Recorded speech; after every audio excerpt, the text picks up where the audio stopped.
नमस्कार, बहुत स्वागत है आप सभी का। आप मुझे न्यूज़ 18 के डिजिटल प्लेटफॉर्म पर देख रहे हैं। मैं हूं आपके साथ जया मिश्रा। ईरान वॉर हर बीतते हुए दिन के साथ और खतरनाक फेज में पहुंच रहा है। पूरी दुनिया को जहां इस युद्ध के जल्द से जल्द खत्म होने की उम्मीद है, तो वहीं दूसरी तरफ लगातार आ रही तस्वीरें इस टकराव की भयावह स्थिति को दिखा रही हैं। अमेरिका ने हमले के पहले ही दिन ईरान के supreme leader Ayatollah Ali Khamenei को मार गिराया और इससे ईरान ही नहीं पूरी दुनिया सन्न रह गई। तेहरान की ओर से भी पलटवार किया गया और अरब जगत में मौजूद अमेरिका के कई सैन्य और एयरबेस को टारगेट किया गया। खामेनेई सरकार की तरफ से हमले भी किए गए और पहले ही दिन अमेरिका को ऐसा जख्म दिया जो उसे दशकों तक याद रहेगा। देखिए, यूएस को जिस थर्ड एयर डिफेंस सिस्टम पर बहुत नाज था, खामेनेई की सेना ने सबसे पहले उसी को नेस्तनाबूद कर दिया। यूएई, जॉर्डन और कतर में स्थित अमेरिकी रडार सिस्टम को टारगेट किया गया। सैटेलाइट इमेज में इन तीनों ही देशों में ईरानी अटैक से हुई तबाही के मंशर को साफ देखा जा सकता है। अब अमेरिकी सरकार के उस बयान का मतलब समझ आ रहा है जिसमें ईरान वॉर के लंबे खींचने की बात कही गई।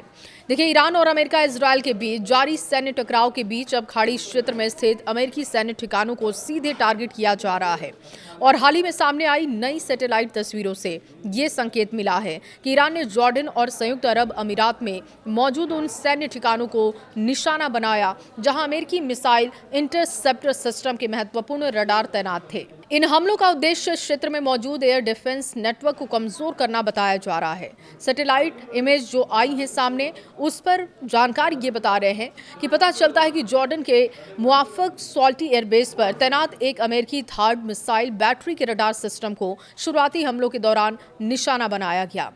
मिसाइल बैटरी को नष्ट कर दिया गया। यह हमला ऐसे समय में हुआ जब अमेरिका और इजरायल की तरफ से ईरान के खिलाफ शुरू किए गए व्यापक हवाई अभियान के जवाब में तेहरान ने पूरे क्षेत्र में अमेरिकी सैन्य प्रतिष्ठानों को टारगेट किया। जॉर्डन के एयरबेस पर रडार को भारी नुकसान भी पहुंचा है। देखिए, सोमवार को ली गई सैटेलाइट तस्वीरें ये साफ कर रही हैं कि जॉर्डन के मुआकफ साल्ती एयरबेस के पास रेत में लगभग 13 फीट चौड़े 2 बड़े गड्ढे दिखाई दिए।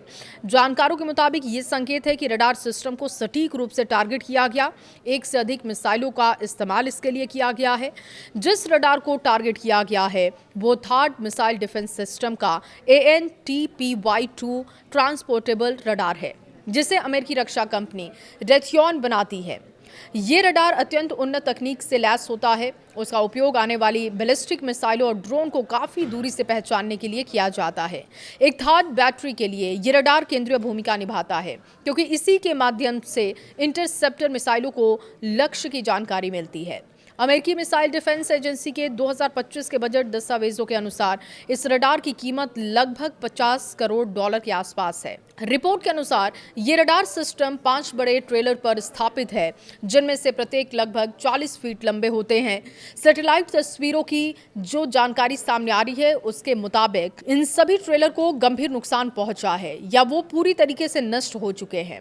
नकारी के मुताबिक ये थर्ड बैटरी फरवरी के मध्य में जॉर्डन के इस एयरबेस पर तैनात किए गए थे। ये ठिकाना ईरान से करीब 500 मील दूरी पर स्थित है। लंबे समय से अमेरिका के लिए क्षेत्रीय सैन्य गतिविधियों का प्रमुख केंद्र रहा है।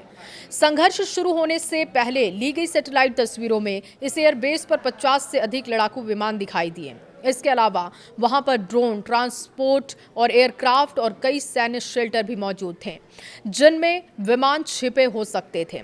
इस वजह से ये ठिकाना क्षेत्र में अमेरिकी सैन्य अभियानों के लिए बेहद अहम माना गया। संयुक्त अरब अमीरात में 2 अलग-अलग सैन्य प्रतिष्ठानों पर भी इसी तरीके के हमले हुए। रिपोर्ट के अनुसार रुवैस और सादेर के पास स्थित सैन्य ठिकानों पर कई इमारतों को नुकसान पहुंचा है। रुवैस स्थित सैन्य परिसर में कम से कम 3 इमारतों को टारगेट किया गया, जबकि सादेर में 4 स्ट्रक्चर पर हमले किए गए, जिनके निशान दिखे हैं। जिन इमारतों को नुकसान पहुंचा है उनमें वाहन शेड भी शामिल है, जिनका इस्तेमाल थर्ड बैटरी के रडार सिस्टम को रखने के लिए किया जाता है। हालांकि अभी भी ये साफ नहीं है कि वहां पर रडार सिस्टम जो मौजूद था वो पूरी तरीके से नष्ट है या फिर नहीं। जो सैटेलाइट तस्वीरें उपलब्ध नहीं हो सकी हैं उसका भी पता लगाया जा रहा है। हमले के समय रडार सिस्टम इन ठिकानों पर मौजूद थे या नहीं, इसकी जानकारी भी जुटाई जा रही है।